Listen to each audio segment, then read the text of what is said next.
দুপুরের খাওয়ার পাতে যদি এরকম একটি রেসিপি থাকে তাহলে কিন্তু খাওয়া একদম জমে যাবে। নমস্কার বন্ধুরা, সুদীপা রকমারি চ্যানেলে সবাইকে স্বাগত। আজ আমি নিয়ে এসেছি ঝিঙে দিয়ে মুগ ডাল। এই রেসিপিটি আমার সাথে থেকে আপনারা দেখুন পুরোটা আমি কিভাবে করি। চলুন করে দেখাই। এর জন্যে আমি এখানে নিয়েছি 3টে ঝিঙে।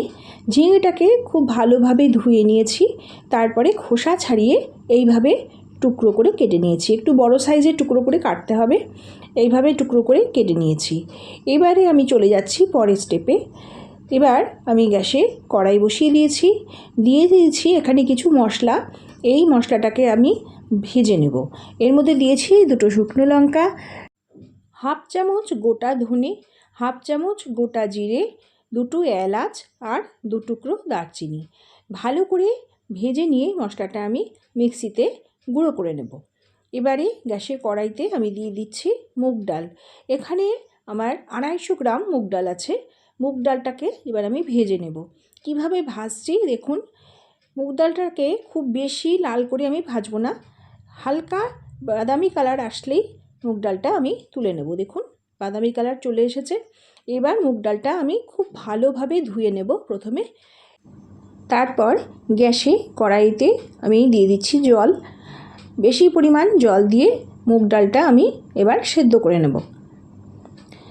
জল দেওয়া হয়ে গেছে, আমি মুগ ডালটা দিয়ে দিলাম।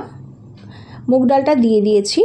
এই পর্যায়ে আমি এখন দিয়ে দেব কেটে রাখা ঝিঙেগুলো।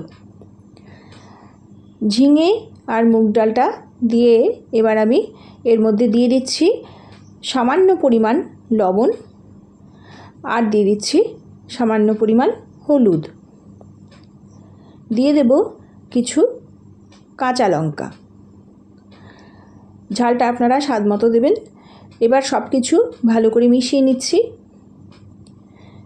সব কিছু ভালো করে মিশিয়ে নিয়ে এবার আমি গ্যাসের আঁচটাকে মিডিয়ামে রেখে একটি ঢাকনা দিয়ে ঢেকে দিচ্ছি। কিছুক্ষণ সময়ের জন্যে সেদ্ধ করব।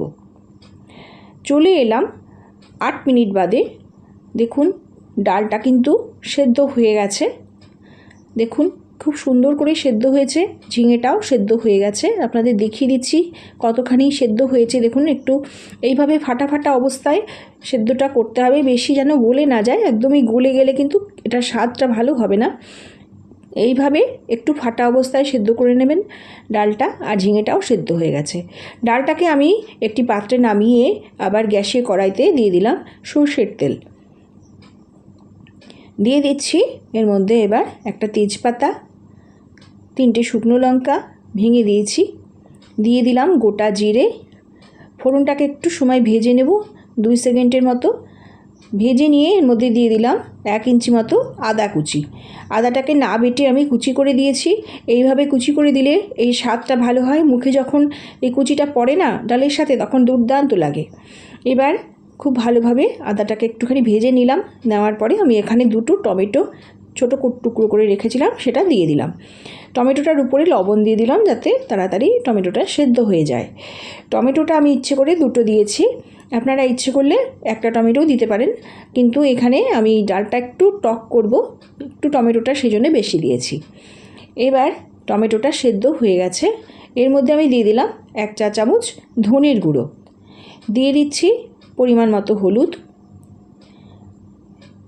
দিয়ে দিচ্ছি হাফ টিস্পুন শুকনো লঙ্কার গুঁড়ো, কাশ্মীরি লাল লঙ্কার গুঁড়ো। এটা অপশনাল, আপনারা ইচ্ছে করলে নাও দিতে পারেন। এখানে আমি একটু রঙের জন্য দিলাম। এবার খুব ভালোভাবে মশলাটাকে আমি কষিয়ে নেব যতক্ষণ না পর্যন্ত তেল ছেড়ে আসে। দেখুন তেল ছেড়ে এসেছে, মশলাটা কষানো হয়ে গেছে। আমি কিছুক্ষণ সময় নিয়ে মশলাটাকে গ্যাসের আঁচটা কমিয়ে রেখে কষে নিলাম। এবার সেদ্ধ করা ঝিঙে আর ডালটা আমি মশলাটার মধ্যে দিয়ে দিলাম। ভালো করে নাড়িয়ে নিচ্ছি। সব কিছুর সাথে ভালো করে মিশিয়ে নিয়ে এবার আমি একটু সময় ডালটাকে ফুটতে দেব। দেখুন কি দুর্দান্ত কালারটা এসেছে, আর কত তাড়াতাড়ি এই ডালটা হয়ে গেল। আর খেতে যে এত সুন্দর, আপনারা না খেলে বুঝতেই পারবেন না। যারা খেয়েছেন তারা জানেন, তবে আমার মতো এই পদ্ধতিতে একবার করে খেয়ে দেখবেন, দুর্দান্ত লাগবে। ডালটা হয়ে এসেছে। এই পর্যায়ে আমি দিয়ে দিচ্ছি লবণ। লবণটা যেহেতু আগে দিয়েছি সেটা মাথায় রেখেই এখন লবণটা দিতে হবে। দিয়ে দিলাম পরিমাণ মতো লবণ।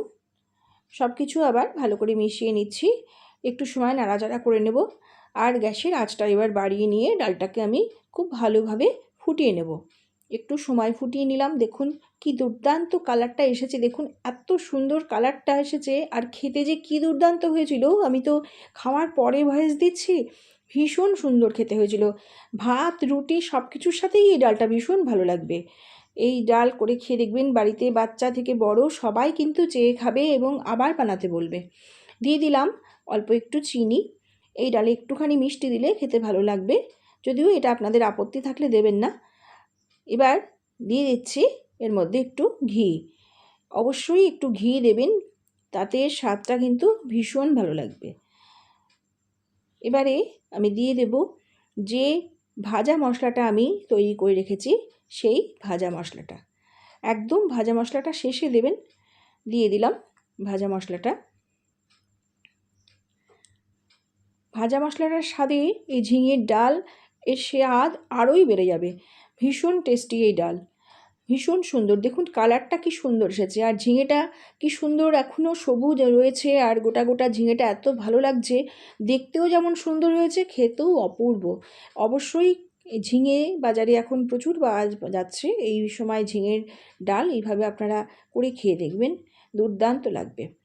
আমি এবার একটু সময়ের জন্য রেস্টে রেখে দিলাম, গ্যাসটা বন্ধ করে চলে এলাম 5 মিনিট বাদে। দেখুন একদম ঘন হয়ে এসেছে, সমস্ত ডাল ঝিঙের মধ্যে ঢুকে গেছে। আমি এবার সার্ভ করে নিয়েছি।